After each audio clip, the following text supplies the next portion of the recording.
السلام علیکم ورحمۃ اللہ وبرکاتہ۔ ناظرین، آپ دیکھ رہے ہیں زین مدنی اسلامک چینل اور میں ہوں آپ کا میزبان محمد زین مدنی۔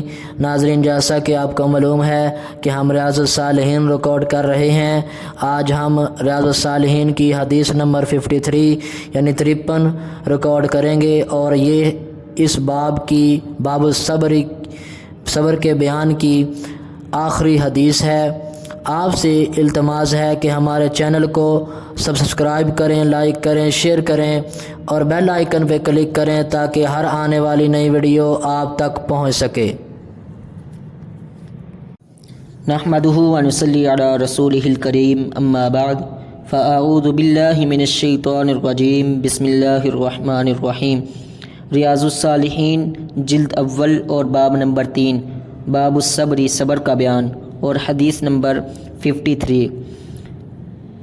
ابو ابراہیم حضرت عبداللہ بن ابی اوفا رضی اللہ عنہما بیان کرتے ہیں کہ رسول اللہ صلی اللہ علیہ وسلم نے اپنے بعض ان ایام میں جن میں آپ کا مقابلہ دشمن سے ہوا انتظار فرمایا، یعنی لڑائی کو مؤخر فرمایا، یہاں تک کہ جب سورج ڈھل گیا تو آپ لوگوں میں کھڑے ہوئے اور فرمایا، لوگوں، دشمن سے ملاقات یعنی لڑائی کی آرزو مت کرو اور اللہ تعالیٰ سے عافیت یعنی سلامتی مانگو، یعنی لیکن جب ایسا موقع آ جائے تمہاری دشمن سے مڈبیر ہو جائے تو ثابت قدمی سے لڑو، اور یہ بات جان لو کہ جنت تلواروں کے سائے کے تلے ہے۔ پھر نبی علیہ السلام نے دعا فرمائی، اے کتاب یعنی قرآن مجید کے اتارنے والے، بادلوں کو چلانے والے، دشمن کے لشکروں کو شکست دینے والے، ان کو شکست فاش سے دوچار فرما دے اور ان کے مقابلے میں ہماری مدد فرما۔ اسے بخاری و مسلم نے روایت کیا ہے۔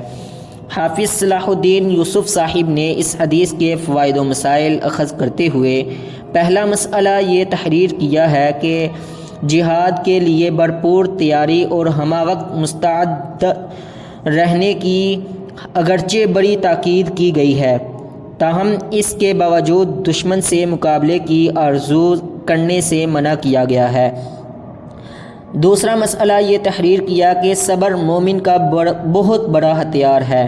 میدان جہاد میں صبر کا مطلب استقلال، پامردی اور موت سے بے خوف ہو کر لڑنا ہے۔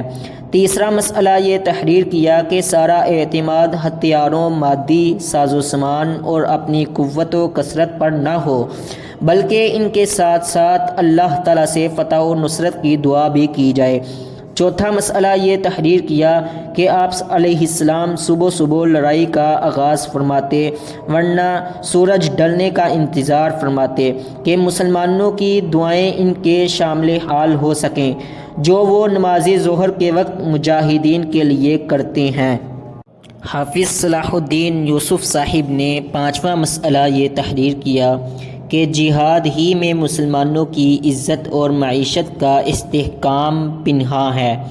آج مسلمانوں کی ذلت و خواری کی بنیادی وجہ فریضہ جہاد سے روگردانی کے علاوہ کوئی نہیں ہے، کیونکہ نبی اکرم صلی اللہ علیہ وسلم کا فرمان ہے، جب تم جہاد کو چھوڑ دو گے تو تب اللہ تم پر ذلت و خواری مسلط کر دے گا۔ راوی حدیث حضرت عبداللہ بن ابی اوفا رضی اللہ عنہما۔ عبداللہ بن ابی اوفا بن خالد اسلمی۔